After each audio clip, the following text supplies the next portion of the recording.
الحمدللہ بنعمتہ تتم الصالحات لا حول ولا قوۃ الا باللہ۔ قرآن کے موتی، پرلز آف قرآن۔ آج اس میں سے پارہ نمبر 16 کریں گے، تقدیر کیا ہے اور تقدیر کا لکھا کیسے کبھی ہمیں پسند آتا ہے اور کبھی پسند نہیں آتا، لیکن ہمارا کام کیا ہے کہ تقدیر سے جھگڑو نہیں، تقدیر کو قبول کر لو۔ اگر ہم دیکھیں تو اس پارے میں سورۃ طٰہٰ کی آیت 25 سے 28 میں دعا ہے۔ ہم بھی سوچ کے ساتھ مانگ لیتے ہیں کہ اللہ تعالیٰ ہمارے سینوں کو کھول دیں۔ رب اشرح لی صدری ویسر لی امری واحلل عقدۃ من لسانی یفقہوا قولی۔ اے میرے پروردگار، میرا سینہ کھول دے اور میرے کام کو آسان کر دے اور میری زبان کی گرہ کو کھول دے، میری زبان کی گرہ سلجھا دے تاکہ لوگ میری بات سمجھیں۔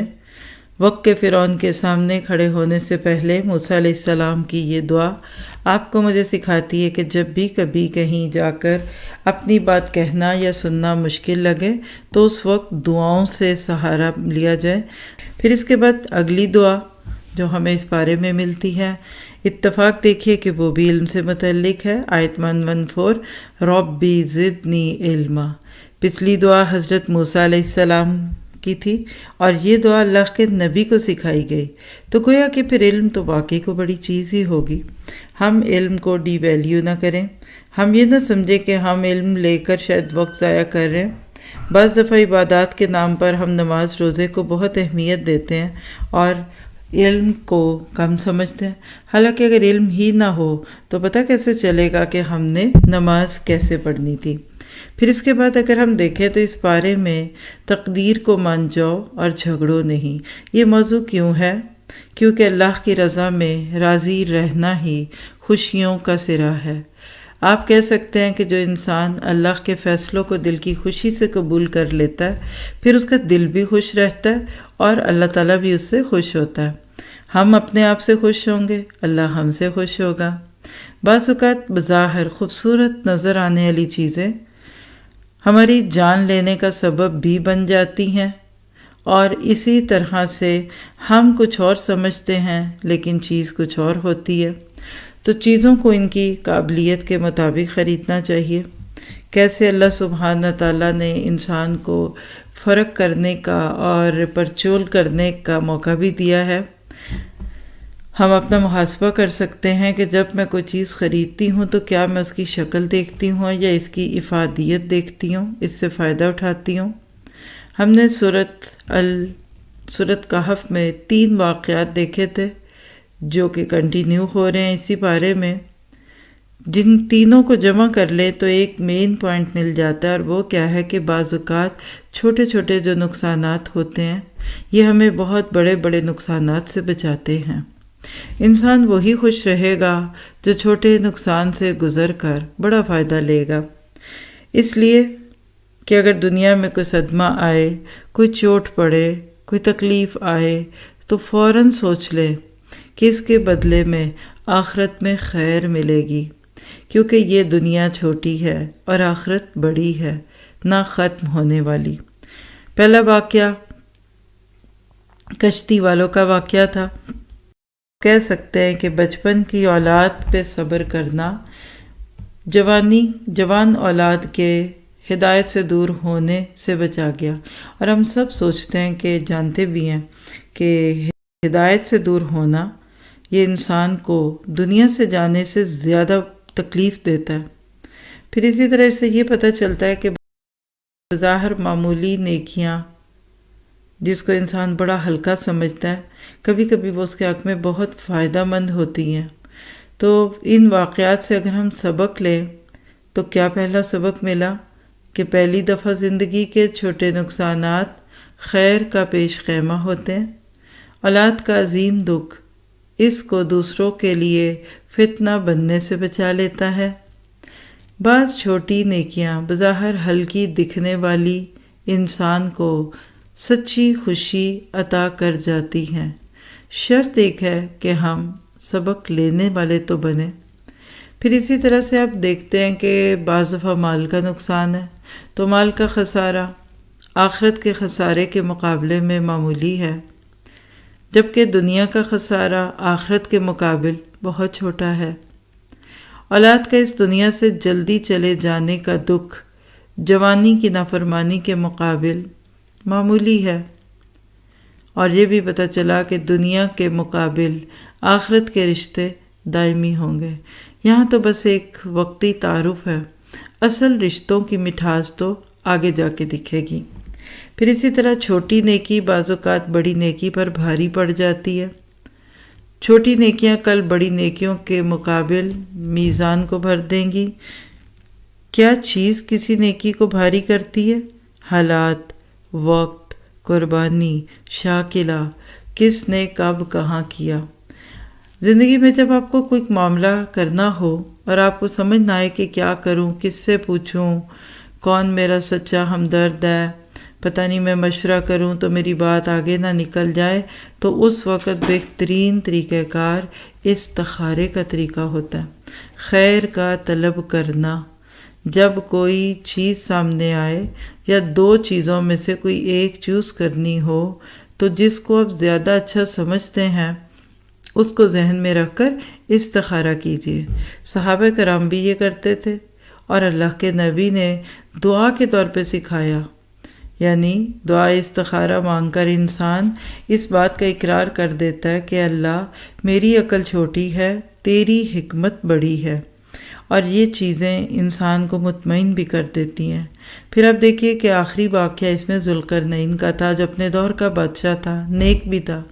اللہ نے اس کو دین کی بھی دولت دی اور دنیا کی بھی دی۔ تو کبھی کبھی دین اور دنیا دونوں دولتیں جمع ہو جاتی ہیں، اور کتنی ضرورت ہے ایسی چیزوں کے جمع ہونے کی، کیونکہ ہماری زندگیوں میں کئی دفعہ ایسا دیکھنے میں آیا کہ ہم ایک طرف دین کا جھکاؤ دیکھ رہے ہوتے ہیں تو ایک طرف دنیا کا۔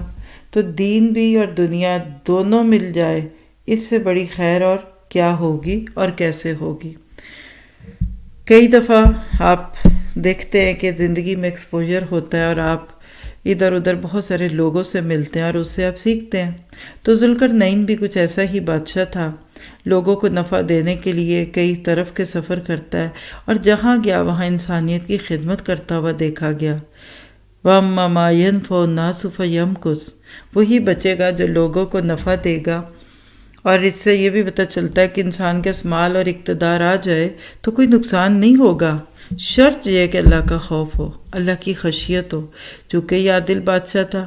اور اللہ کے نبی صلی اللہ علیہ وسلم نے فرمایا کہ قیامت کے دن عرش الہی کے سائے میں جو 7 قسم کے لوگ ہوں گے ان میں ایک امام عادل بھی ہوگا، جیسے ابو بکر صدیق رضی اللہ عنہ اور حضرت عمر فاروق رضی اللہ عنہ کا دور عدل کا دور تھا۔ اقتدار بھی اپنی جگہ اچھا برا نہیں ہے، اگر آپ اس کو عدل اور انصاف کے ساتھ رکھیں اپنی جگہ پہ، اس کی لیمٹس ہوں، اور اللہ کرے کہ آج بھی لوگ جو سیاست کے نام پر ملکوں کے فیصلے کرنے کے مکلف بن جاتے ہیں، اللہ تعالیٰ ان کو بہترین رول ماڈل بنا دے۔ پھر یاجوج ماجوج کا تذکرہ ہوا، اور یاجوج ماجوج کیا ہے؟ ایک مخلوق ہے، اتنی کثرت ہے کہ ایک مرتا ہے تو پیچھے ہزاروں کا خاندان چھوڑ جاتا ہے۔ قیامت کی 10 بڑی علامتوں میں سے ایک علامت یاجوج ماجوج کا نکلنا ہے۔ زمین پہ بہت تباہی مچائیں گے، بہت دنگا فساد کریں گے، زمین آلوں کو ماریں گے، دریاؤں کے پانی پی جائیں گے، جہاں جائیں گے جگہ خالی کرتے جائیں گے، ہاں، اور کہیں گے کہ چلو ہم نے زمین والوں کو تو مار دیا، اب آسمان والوں کو مارتے ہیں۔ اوپر تیر پھینکیں گے اور وہ تیر اللہ کے حکم سے خون سے آلودہ نیچے گریں گے، تو وہ اپنے ذوم میں خوش ہوں گے کہ ہم نے اوپر والوں کو بھی ختم کر دیا۔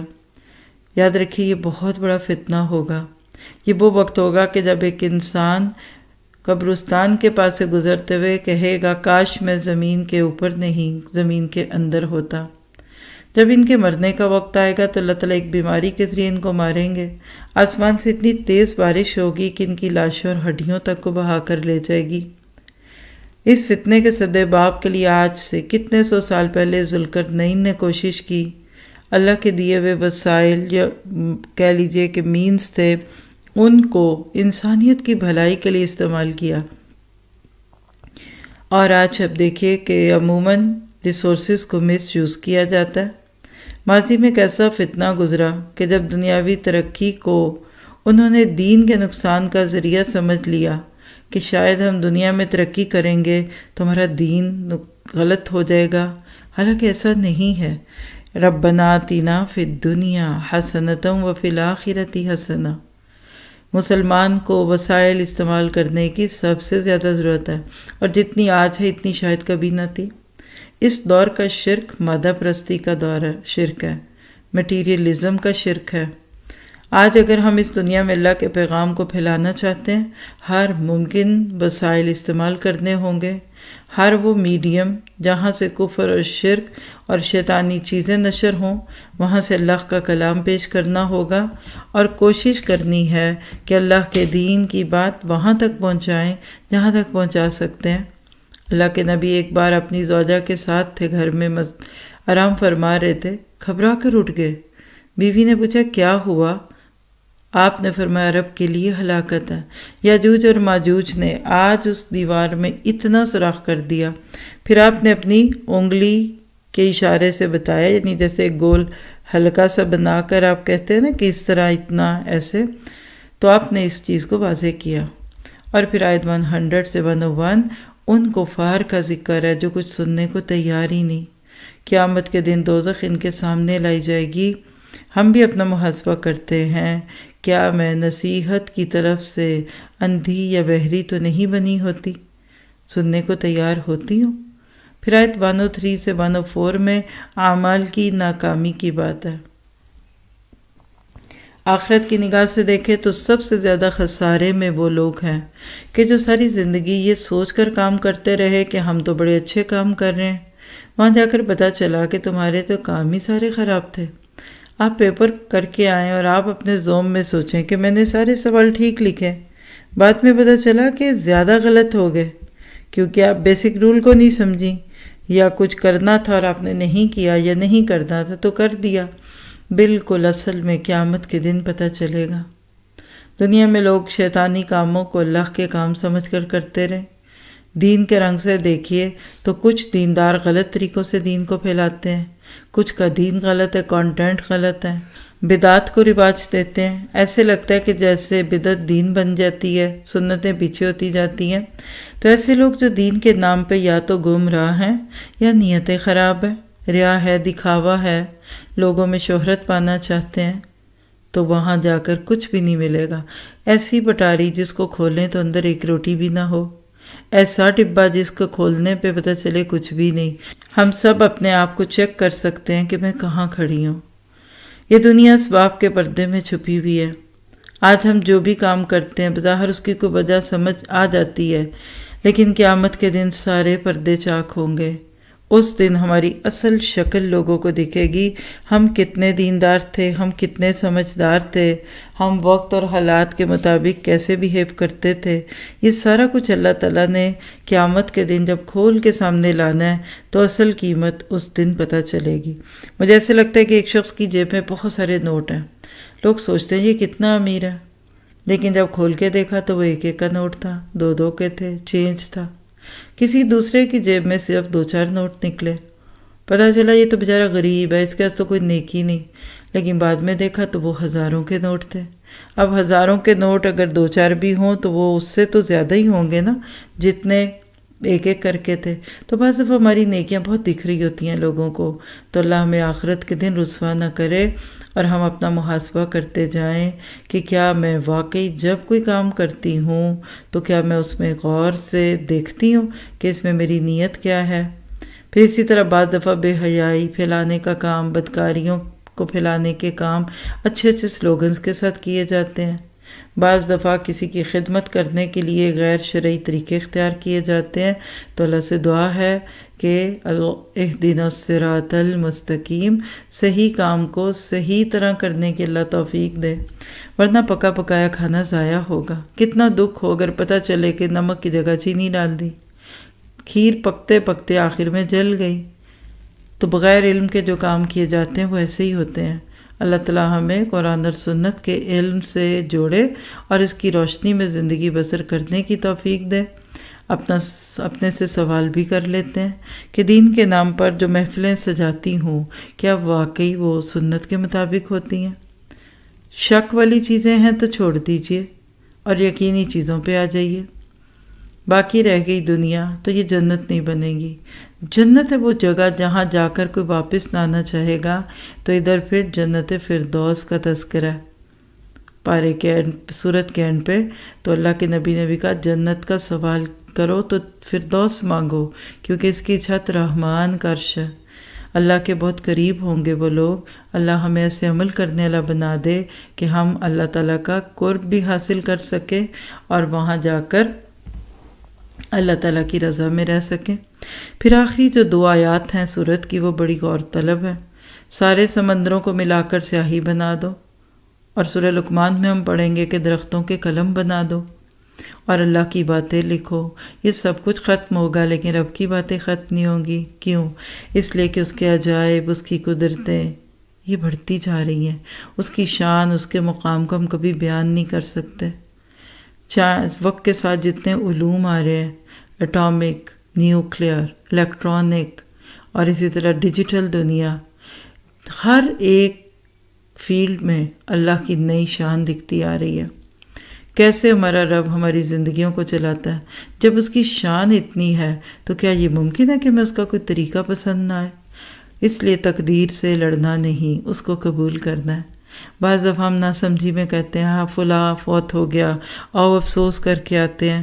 نہیں، مجھے آپ کو کہاں حق ہے اللہ کے کسی فیصلے پہ افسوس کرنے کا؟ بس آپ اور میں اس کو قبول کر لیں۔ کچھ رشتے ناتے ایسے ہوتے ہیں ہمیں اچھے نہیں لگتے، لوگ ہم سے ناراض رہتے ہیں، رشتہ ادھر نہیں ادھر ہونا تھا، بھئی اللہ کا فیصلہ تھا، آپ کی میرے سے ہی شادی ہونی تھی، میری آپ سے ہی ہونی تھی، یہی بچے ملنے تھے، یہی پیرنٹس ملنے تھے، یہی بھائی بہن ملنے تھے۔ کیا کریں گے؟ آپ لڑیں گے؟ ناراض ہوں گے تو جائیے۔ آپ دیکھیے کہ کسی کو جلانے کے لیے کوئی کوئلہ پکڑے تو پہلے اپنے ہاتھ جلتے ہیں، تو جو تقدیر پہ راضی نہیں ہوتے نا ان کا دل کڑتا رہتا ہے، جلتا رہتا ہے۔ بعض دفعہ لوگ اپنے بچوں پہ خوش نہیں، بیٹا نہیں ملا، بیٹی نہیں ملی، ان کا رنگ دبا ہوا ہے، یہ ذہین نہیں، دوسروں کے بچوں سے تقابل کرتے رہتے ہیں۔ تو ایسے لوگوں کو یہی سبق ہے اس بارے میں کہ تقدیر سے لڑنا نہیں، اس کو مان لیجئے، ناکامیوں کو کامیابی بنا لیں۔ آپ کو ایسے لگے گا کہ آپ سانس لینے لگ گئے، ورنہ جو ملے گا اس کے بعد ایک اور دروازہ کھلے گا، یہ کیوں نہیں ملا؟ تو خوش رہنے کا راز اللہ کے فیصلوں پہ خوش ہو جاؤ، راضی ہو جاؤ۔ چونکہ اس صورت میں بڑے بڑے فتنوں کی بات ہوئی، ایمان کو بچانے کی بات، دولت کی بات، سلطنت کی بات، اس لیے ہر جمعے کو یہ صورت پڑھنے کا حکم دیا گیا کہ زندگی میں جب بھی کوئی غیر متوقع حالات آئیں، کوئی معاملات ہوں جن کی تمہیں حقیقت سمجھ نہیں آ رہی، تو خوشی سے مان لو۔ ڈونٹ بی ریئیکشنری، رد عمل کا شکار نہیں ہونا، پریشان نہ ہو، اپنی عقل کے گھوڑے نہ دوڑاؤ۔ کوئی بات نہیں، کچھ تمہارے ساتھ اچھا، کوئی دوسرے کے ساتھ اچھا، کبھی تمہارے ساتھ کچھ برا ہو گیا، کبھی دوسرے کے ساتھ ہو گیا۔ سچا ایمان ایسے جھٹکوں کے وقت بندے کو تھام کے رکھتا ہے۔ چیز چلی جائے، ایمان نہ جائے، نہ شکری نہیں کرنی، اور اللہ ہمیں نہ شکریوں سے بچا لے۔ اس کے بعد اگلی سورت مریم ہے، واحد عورت اور عورت کا نام، اور پھر اس پہ سورت۔ پورے قرآن میں ایک ہی عورت کا نام ہے اور وہ پھر حضرت مریم ہے۔ آپ یہ کہہ سکتے ہیں کہ سورۃ الکہف میں جو سیکھا کہ ناموافق چیزوں کو بھی موافق سمجھ لو، سورۃ مریم میں حضرت مریم کے اوپر جو آزمائش ڈالی گئی وہ ایک عملی تفسیر تھی اس بات کی کہ انہوں نے بھی تو اتنی بڑی حقیقت کو قبول کیا۔ ایک پاک دامن بچی کیسے ایک بچہ پالے اور معاشرے کا ریئیکشن اور ان کی باتیں سنے؟ لیکن بات یہ ہے کہ انسان ایسا ہی ہے۔ سورت شروع ہوتی ہے تو زکریا علیہ السلام سے ملاقات ہوتی ہے۔ کیسے بیٹا مانگا، جب رب نے دے دیا تو کہا یہ کیسے ہوگا، پھر اشارے مانگ رہے ہیں، تو انسان غم بھی برداشت نہیں کر پاتا لیکن خوشی تو بالکل بھی برداشت نہیں ہو پاتی۔ اس لیے سورت مریم کو آپ اپنے نان مسلم ساتھیوں سے شیئر کر سکتے ہیں کیونکہ پوری ہسٹوریکل ہے۔ حضرت عیسیٰ کی پوری فیملی، ان کے نانا، ان کی ماں، ان کی نانی کا بھی تذکرہ، پھر اسی طرح حضرت زکریا، یحییٰ، یعنی واقعی عمران کا گھرانہ ہے، اور بہت رغبت ہوتی ہے، اور لوگ حیران بھی ہوتے ہیں کہ اچھا آپ کے قرآن میں ہمارے نبی کا تذکرہ ہے۔ تو جب آپ ان کو یہ بتائیں گے کہ وہ ہمارے بھی نبی تھے تو پھر اور بھی خوشی ہوگی۔ پھر اسی طرح دیکھیے زکریا علیہ السلام کی دعا، بڑھاپا ہے، بانچ ہے، سر شعلے مارا، یعنی سفید ہو چکا ہے اور اولاد مانگ رہے ہیں۔ لوگوں کے سامنے تو انسان ایسی بات مانگے تو باولا کہلائے، یہ رب کا ادارہ ہے کہ جو مرضی مانگ لو۔ اور مانگ کس لیے رہے تھے؟ اپنے دین کے لیے، اپنی دولت کا وارث نہیں چاہیے تھا، اپنے بعد دینی وارث مصلح، کیونکہ یہ دین کی کوششیں ادھوری رہ جائیں گی۔ اگر ان کو آگے لینے والے لوگ نہیں ہوں گے تو ہمارے جاتے ہی سب ختم ہو جائے گا۔ اس لیے دعا کرتے ہیں کہ اللہ ہمارے بعد ہمارے لیے دین کے وارث بھی پیدا کرنا، جو ان کاموں کو اور اچھے طریقے سے آگے لے کر چلے، نہ کہ ہمارے دنیا سے جاتے ہی یہ کام ختم ہو جائے۔ پھر اسی طرح سے آپ دیکھیے کہ آیت نمبر 6 میں بڑے پیار سے حضرت زکریا اللہ سے دعا کرتے ہیں کہ اللہ میرے بچے کو اپنا پسندیدہ بنا۔ ہم اپنا محاسبہ کریں، کیا ہم اپنے بچوں کے لیے یہ دعا کرتے ہیں کہ یہ رب کے پیارے ہو جائیں، رب ان سے پیار کرنے لگے؟ پھر حضرت یحییٰ کا ذکر، کتنے خوش نصیب تھے کہ اللہ نے ان کا نام بھی خود رکھا۔ پھر آیت 9 سے 11 میں اس بات کا سبق دیا جاتا ہے کہ جب تقدیر میں ایسے معاملے ہونے لگیں کہ انسان کو غیر متوقع خوشی ملے تو اور زیادہ اللہ کی تسبیح کرنی چاہیے۔ پھر آیت 16 سے اگلی چند آیات میں حضرت مریم علیہ السلام کا قصہ ہے، پھر ان کی آزمائش کا تذکرہ۔ ہر نبی کو اور ہر نیک انسان کو مختلف طرح سے آزمایا گیا، کسی کو بیماریوں سے، کسی کو مال کے فتنوں میں، کسی کو قوم کی طرف سے، لیکن حضرت مریم کی آزمائش تو بالکل ایک انوکھی آزمائش تھی۔ صدیق کا پاک صاف عورت، لیکن اللہ نے اس کو عزت سے آزما لیا۔ عورت کے تو پاس سب سے قیمتی چیز عزت ہوتی ہے۔ کیسے بی بی مریم نے تقدیر کے اتنے سخت فیصلے کو برداشت کیا، یہ اس بارے کے ساتھ لیجئے۔ پھر بن باپ کے عیسیٰ علیہ السلام کا اس دنیا میں آنا، اللہ تعالیٰ چاہتے تھے کہ حضرت عیسیٰ کو لوگوں کے لیے نشانی بنائیں کہ اللہ ہر طرح کی تخلیق پہ قادر ہے۔ 4 قسم کی ممکنہ تخلیقات پیدا کر دی، جس میں سے ہم دن رات عورت مرد کے ذریعے سے بچے کا پیدا ہونا دیکھتے ہیں۔ حضرت عیسیٰ کو بغیر کسی عورت کے، اور حضرت حوا کو بغیر کسی، یعنی حضرت عیسیٰ کو، حضرت آدم کو بغیر کسی عورت اور مرد کے، اور بی بی حوا کو بغیر کسی عورت کے پیدا کیا، اور حضرت عیسیٰ کو بغیر باپ کے۔ یہ اللہ کی مثالیں ہیں، یہ اللہ ہی جانتا ہے۔ اللہ تعالیٰ یہ دکھانا چاہتا ہے کہ میں ہر چیز پہ قادر ہوں۔ پھر اسی میں ذرا سا آگے بڑھتے ہیں تو حسرتوں کا دن قیامت، آیت 39 میں، جنہوں نے غلط کام کیے اس پہ حسرت کیوں کیے، اور جنہوں نے اچھے کیے ان کو یہ افسوس اور اچھے کیوں نہ کر لیے، اور اچھی طرح سے کیوں نہیں کیا۔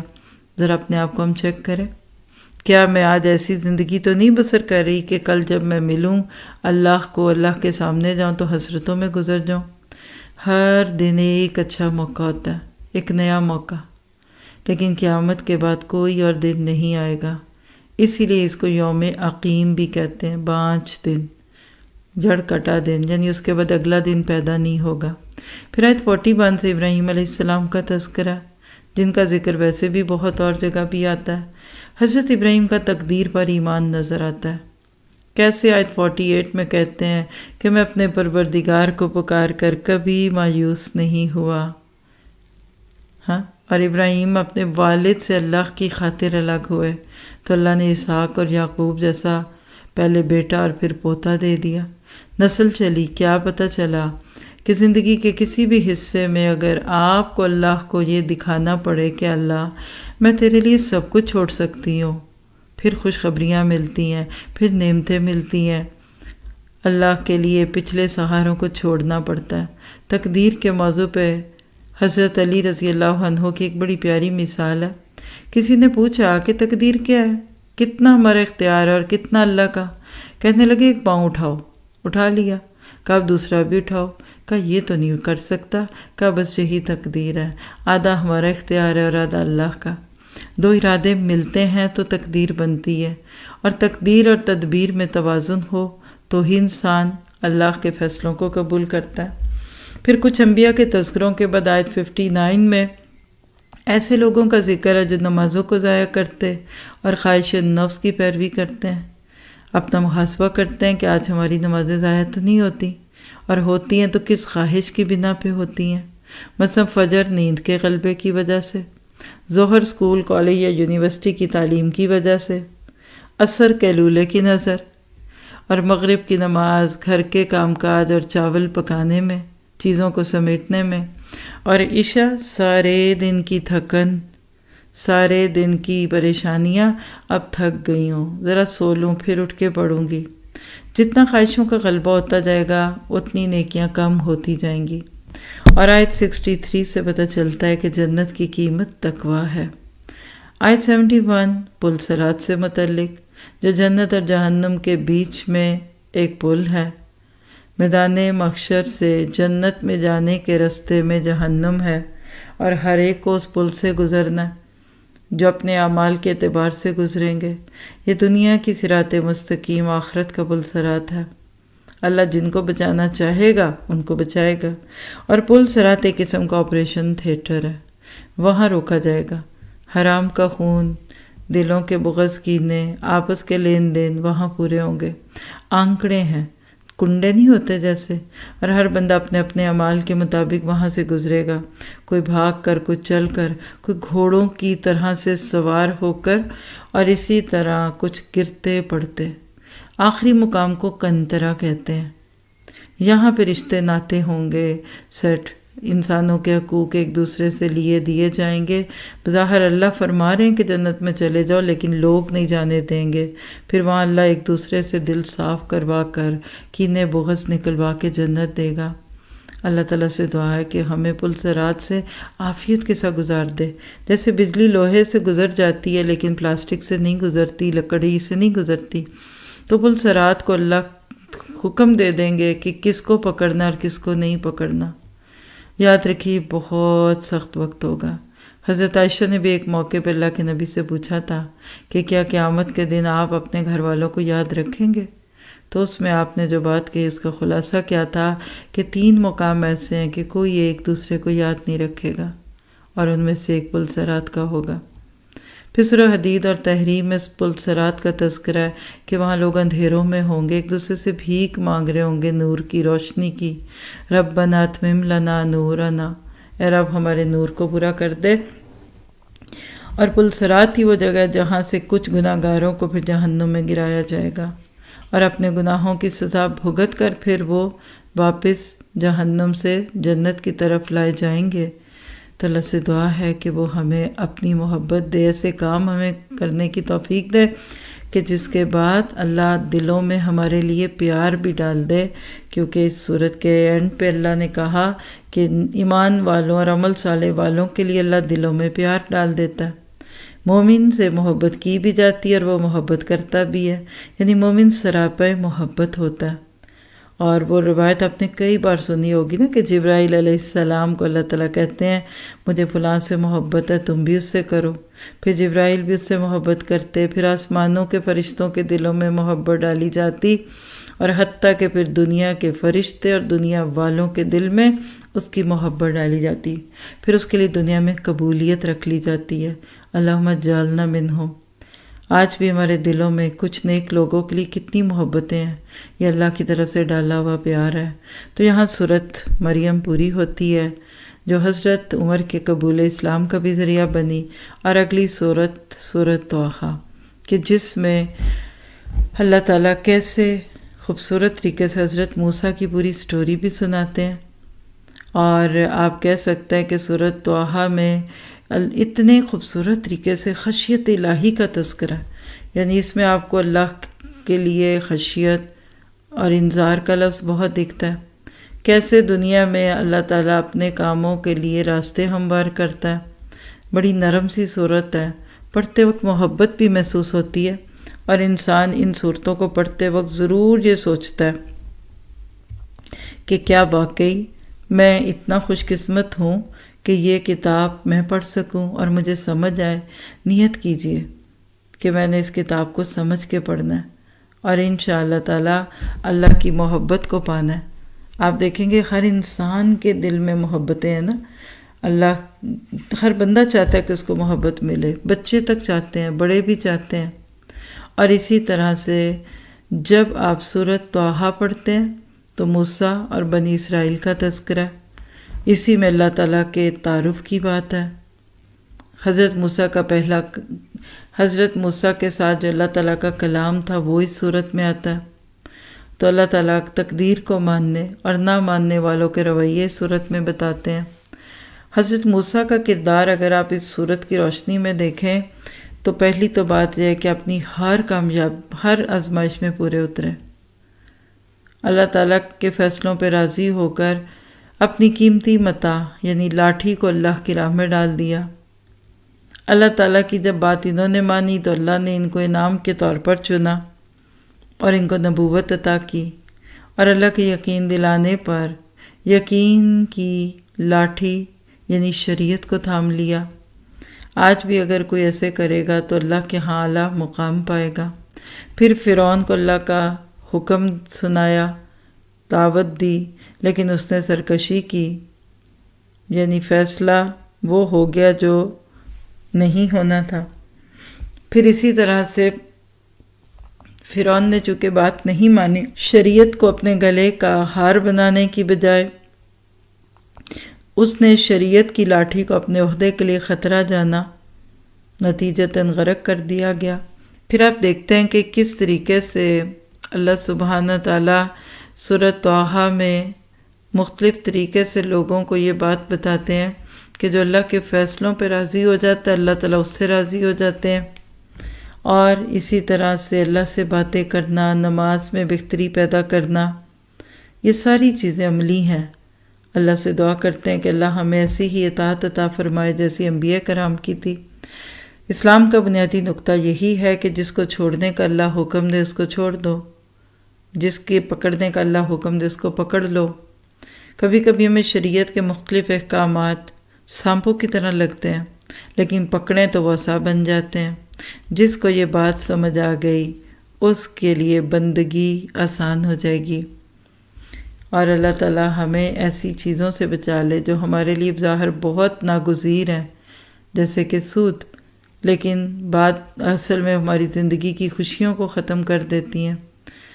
موسیٰ علیہ السلام کو کچھ رسیاں دکھی تھیں، آج وہ شریعت کی رسیاں ہیں جن کو لوگ اپنے لیے قید سمجھتے ہیں، لیکن دیکھا جائے تو اللہ تعالیٰ آپ کو مجھے ان ساری چیزوں کے ذریعے یہ سکھاتے ہیں کہ تم میرا حکم سمجھ کر ایک بات کو عمل تو کرو اس پہ۔ آہستہ آہستہ تم دیکھنا کہ اللہ اپنے وعدے پورے کرے گا اور یہ کل تمہارے لیے عصا بن جائیں گے۔ تو آزمائشوں میں پورے ہونے والوں کو اللہ چن لیتا ہے۔ آیت 44 میں فرعون جیسا دشمن بھی سامنے آئے تو نرمی سے بات کرنا دین کا تقاضا ہے۔ آیت 77 سے پتہ چلتا ہے کہ حضرت موسیٰ کا ایک اور دور شروع ہوتا ہے فرعون سے نجات پانے کے بعد، اور نعمتوں میں من و سلوہ کی نعمت ملتی ہے۔ پھر اللہ کس کو معاف کرے گا؟ جو پہلی شرط توبہ کرے، پھر ایمان لائے، پھر نیک عمل کرے، اور پھر اس کے بعد استقامت کے درجے پہ ہو۔ اور بالکل سورت کے اینڈ پہ پھر اللہ تعالیٰ کہتے ہیں قرآن تو ایک نصیحت ہے، آیت 99 میں۔ تو اللہ کے نبی کے ذریعے آپ کو مجھے بھی بتا دیا کہ جو اس نصیحت سے منہ موڑے گا قیامت کے دن وہ گناہوں کے بوجھ اٹھائے گا۔ پھر آیت 103 سے اگلی چند آیات میں قیامت کے منظر، اور آیت 115 میں آدم علیہ السلام کا تذکرہ، اور شیطان انسان کا ابدی دشمن ہے۔ گویا کہ آپ کہہ سکتے ہیں کہ سورۃ طٰہٰ میں عمل کے بہت سے نقطے ہیں۔ 124 125 عمل اور نصیحت کے اعتبار سے اہم آیات ہیں۔ وَمَنْ أَعْرَضَ عَنْ ذِكْرِي فَإِنَّ لَهُ مَعِيشَةً ضَنْكًا، جو آنکھیں بند کر کے اللہ کی آیات کو پڑھ کر بھی نہ سمجھیں، ان کے لیے جنت میں ٹھکانہ نہیں۔ اللہ کو راضی کرنا ہے تو اس کی ہر بات کو ماننا پڑے گا، اور اسی طرح سے اللہ تعالیٰ فرماتے ہیں کہ جو دنیا میں اس کتاب سے اندھے رہے، اللہ وہاں ان کو اندھا کر دے گا۔ تو ضرورت ہے کہ ہم اللہ تعالیٰ سے اپنے گناہوں کی معافی مانگیں، اور اللہ تعالیٰ مجھے آپ کو تقدیر کے ہر فیصلے پہ راضی کر دے، اور باقی چیزیں اللہ تعالیٰ پہ ڈال دیجئے۔ سبحانک اللہم و بحمدک اشہد ان لا الہ الا انت استغفرک و اتوب الیک۔ السلام علیکم ورحمۃ اللہ وبرکاتہ۔